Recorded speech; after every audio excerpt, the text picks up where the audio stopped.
Hello everybody, welcome. In this video I'm going to be doing a walkthrough and some revision of paper 1. This is for AQA English Language.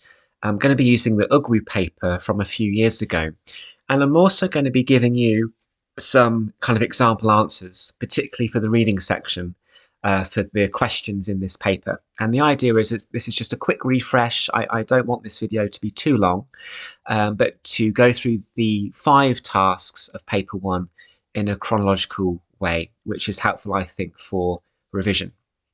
So here is an overview of paper 1, and I'm sure you know this already. Paper 1 comprises of 5 tasks. Question 5 will be the writing task, and questions 1 to 4 will be the reading section, which you'll use an extract, which is approximately a side long. So the idea is we're going to go through these questions in a chronological way and just have a bit of a refresh. So just a general introduction to paper 1. It's always going to be the fiction paper.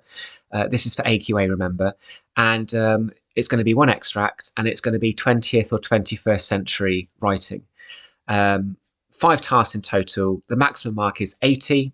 And my advice, as it has always been since I started teaching, is to always complete the writing section first, because the writing section is where the most marks are, the 40.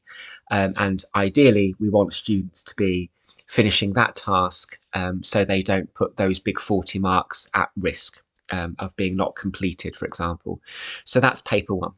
So in terms of the Ugwu paper, which was actually the paper 1 exam from a few years ago now. I think it was just after the pandemic or around the pandemic. Just to give you a text summary, I'm not going to read the extract with you, but you can find it on the internet quite easily. A young boy, Ugwu, is walking from his modest home in a village with his aunt, and he is walking towards a city urban area to meet a man nicknamed the Master. And the Master is actually a university professor who wants someone to clean his home. Ugwu's aunt, who he's walking with, knows the professor, and the aunt has put a good word in for Ugwu and has put his name forward as a possible cleaner, basically, of this man's home. As Ugwu enters the city where the professor lives, it's quite an immaculate middle class area.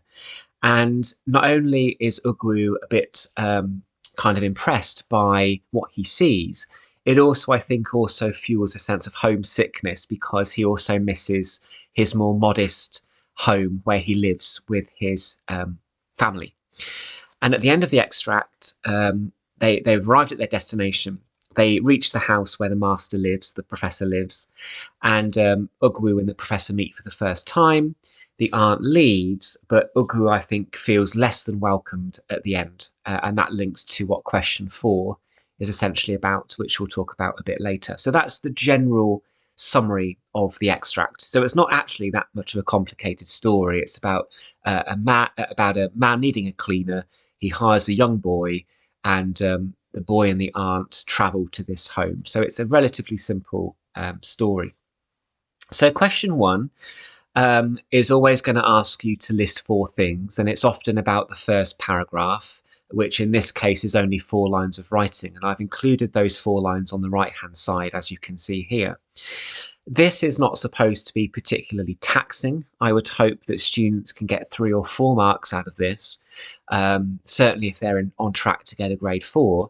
And in this case, they're listing 4 things that they learn about the master, which is what this paragraph is essentially about. So you can pause this video now and try and find 4 answers, or you can carry on watching and I can give you 4 possible answers. So here we have 4 possible answers. There are probably more answers than this, but all of these, of course, are simple facts that we learn about this figure, the master. If you were to write any of these down, you would get a mark for them. So this is a relatively simple copying activity. It's not analytical, it's not evaluative. It's literally, can you read and can you move information from one place to another? Question 2 is where we begin to climb up the marks, because there are more skills that are assessed. So question 2 is going to be language analysis, and this is what it looks like on the page, as I'm sure you're aware. And it will also pick a particular section of the extract. In this case, it's lines 5 to 15, and they will give you a box, and in that box is the paragraph in which all of the answers are, or at least the answers that they want you to give.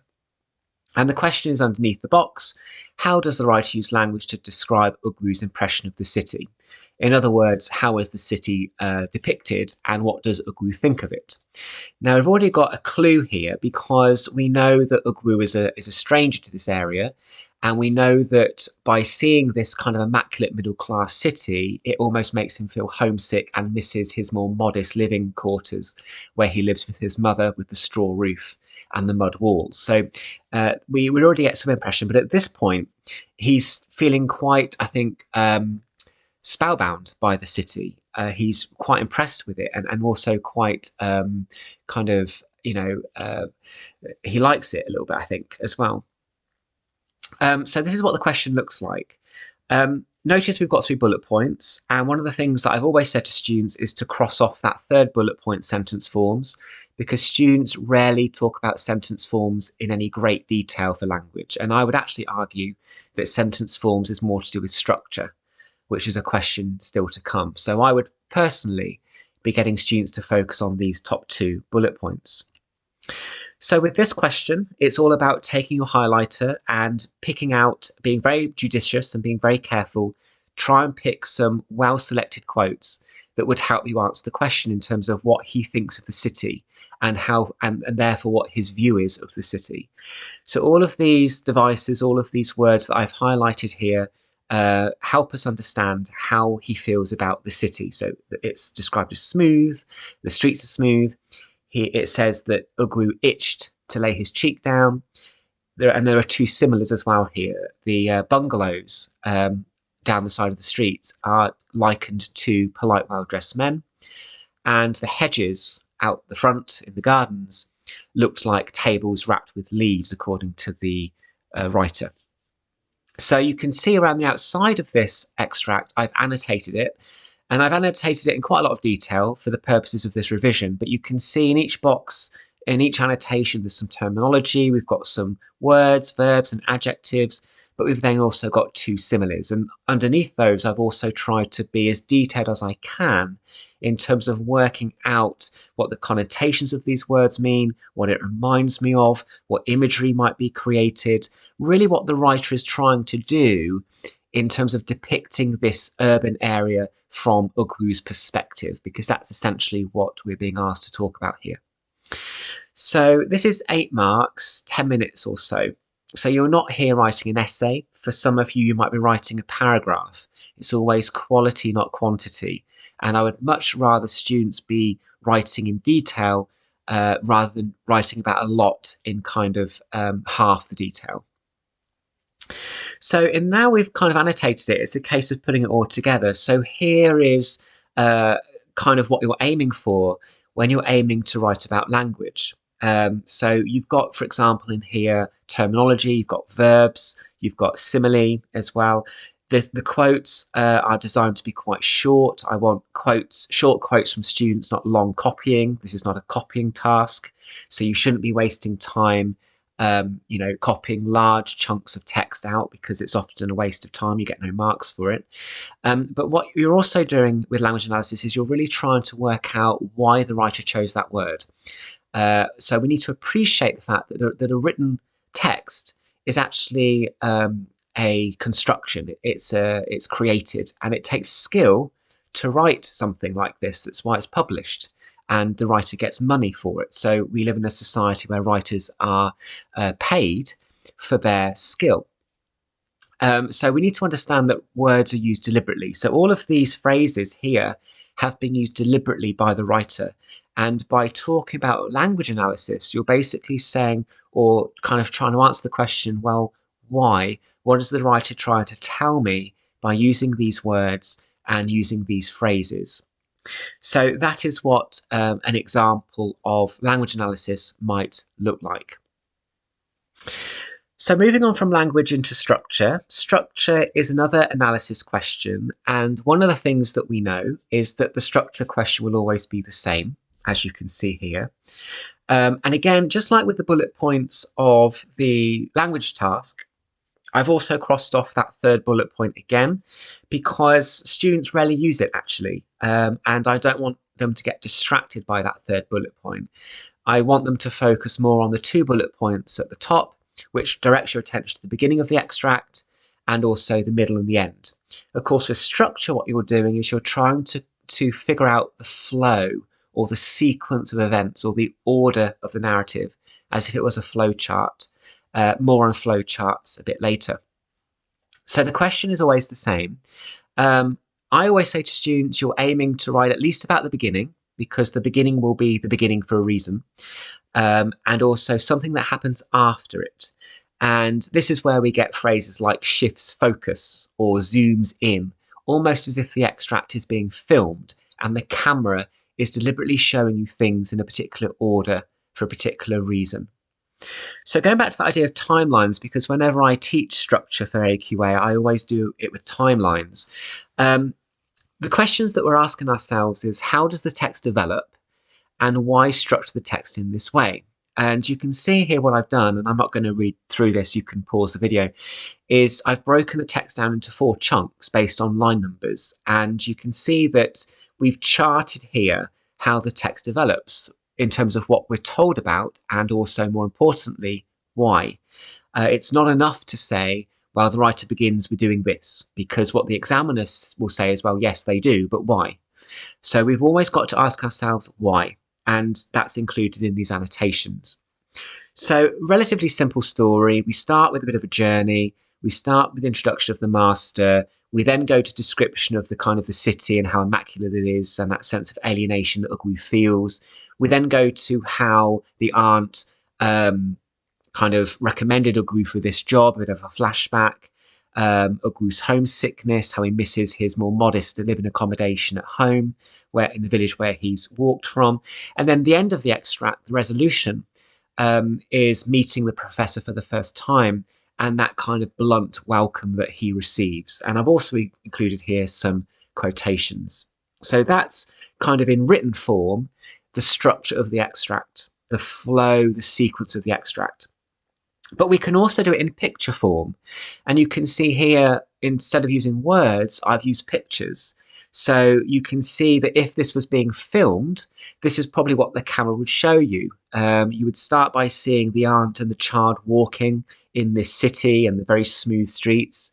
You would then go to the immaculate descriptions of the professor's neighbourhood, and it's very middle class and perhaps quite wealthy. You then go to a flashback of the modest mud hut where Ugwu lives with his parents and maybe where his aunt lives as well.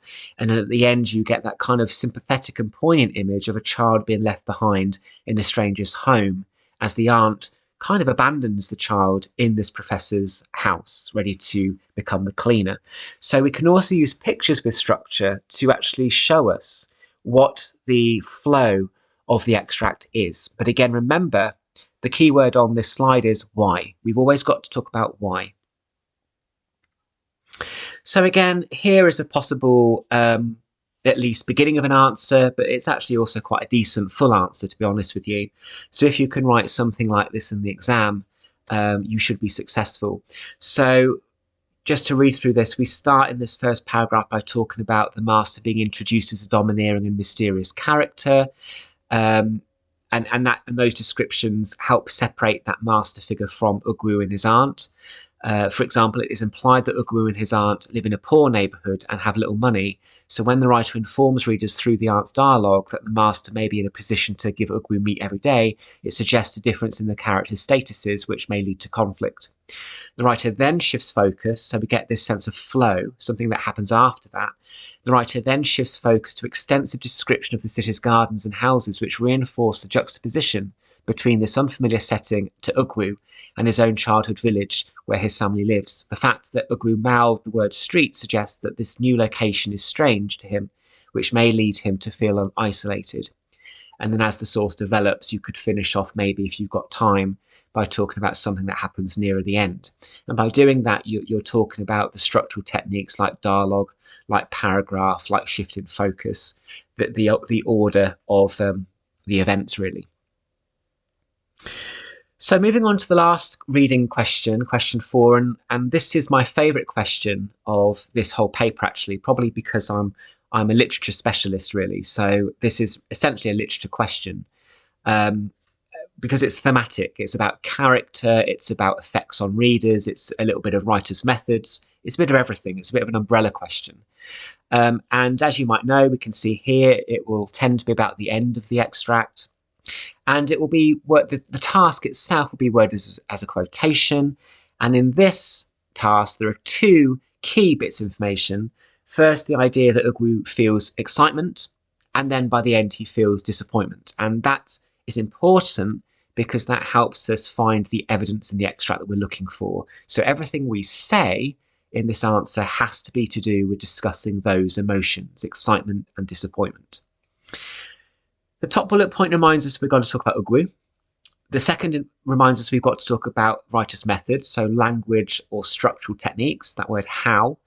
And then the third bullet point just reminds us we've got to quote. And that should be, by this point, something you've done plenty of before. So you would look again at the end of the extract and you would find evidence. You're being a bit of a detective, and you're finding evidence that this student that said this task is actually true or correct. That we agree with them. And technically, yes, you do have the right to disagree, but I think it's always harder to disagree. There always tends to be more evidence to agree.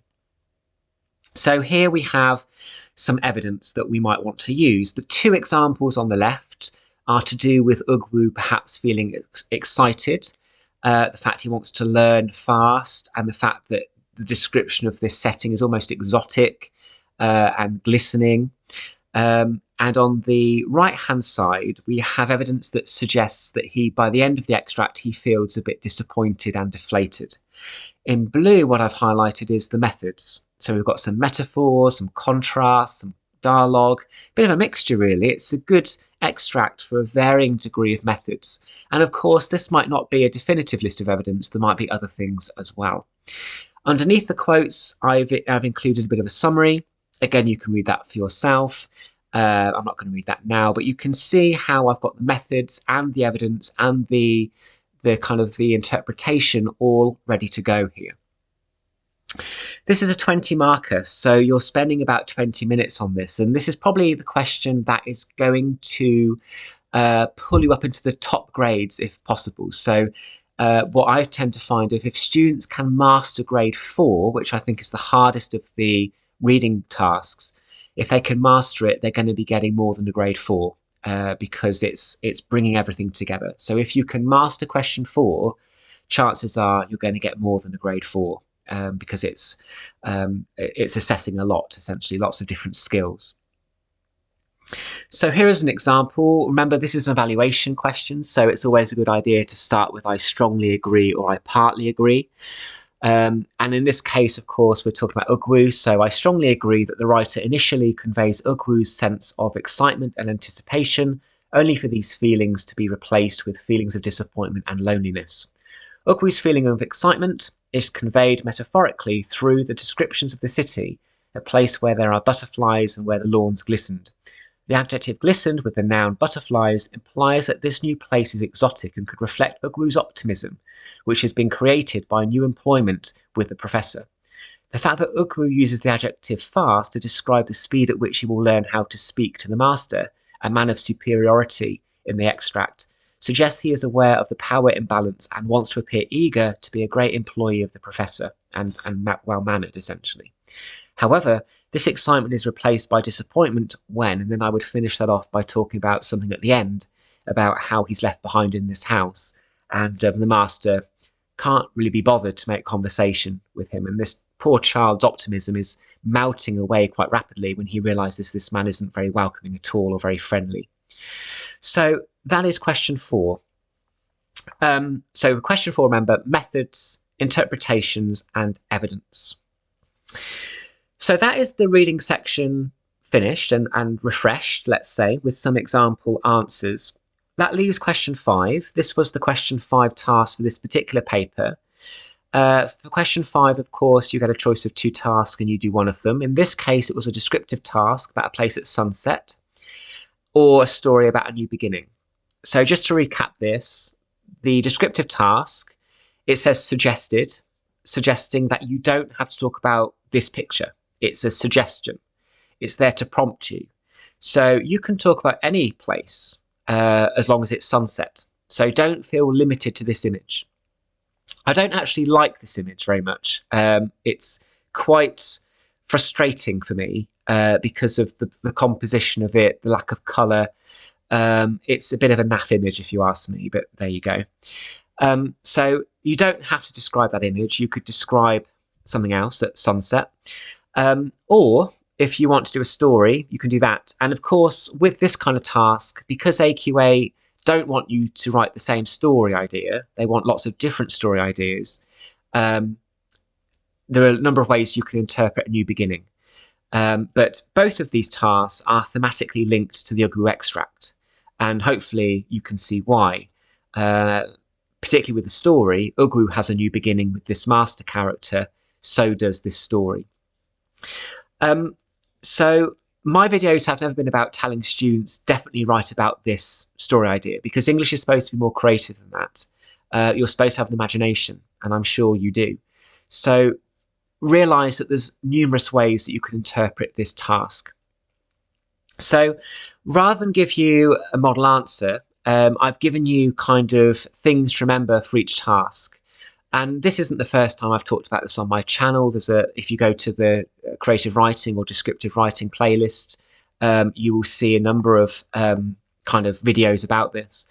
But this is just a summary. So if you do the descriptive task, your main aim is to create a vivid and believable sense of place. So imagine a place at sunset and describe it in as much detail as you can. And you've got some techniques there to think about using. Just to pick on some of them, varying your sentence length, some short sentences for impact, some long for detail, thinking about the way your paragraphs link together with prepositions above, below, opposite, next to is a very skilled way of structuring your writing. Try and choose a varied range of punctuation, zooming in to describe smaller details because that's what creates the most imagery. You might want to play about with cyclical structures, starting and ending the piece of description by talking about the same thing, and think about the opening. What can you say to hook the reader in? That might be a rhetorical question, it might be a bit of dialogue, whatever it might be. There's also a video that I've done in the past about how to begin writing. Those things also apply to story ideas, but what we've got to remember with the story is that it's best to keep your idea simple because you've only got 45 minutes. Which includes planning and proofing. Keep dialogue to a minimum. You don't want to write a transcript or a play. And to also keep characters to a minimum as well. So you don't want to be writing about 10 people because it's too much for the task. You've got to think about beginning, middle and end because that's the plot. That's what separates the story from description. And think about, are you the character or are you a character in your story, which you might be writing from the I perspective, the first person perspective, or are you the narrator and just commenting on somebody else, in which case you're writing in the he, she perspective, third person. So think about your perspective as a writer. And with this particular task, of course, remember that, like I said earlier, there are numerous ways that you can interpret a new beginning. Moving house, new school or college, a new job, the birth of a child, all these things. And, you know, run with it. Have some imagination. It's not about students all writing the same task, because then you don't probably like the story as much either because it's not your idea. So I always, when I teach stories, to try and get students to be masters of their imagination and to have an idea and develop it properly for the task. So that is the question 5, the 40 marker. And like I said at the beginning of this video, I would always encourage students to do this task first because it's 40 marks, it's 50% of the paper. You want to get it finished and you want to, you know, at least get as many marks of this 40 as you can in the bag. You can, of course, read the extract first. That might give you some ideas if you're struggling to think of an idea. But I would at least do question 5 first and then do these reading sections. Okay, so that is an overview of paper one. Hopefully that is useful. I've tried to keep the video as short as possible, and good luck in your studies. Thanks for watching.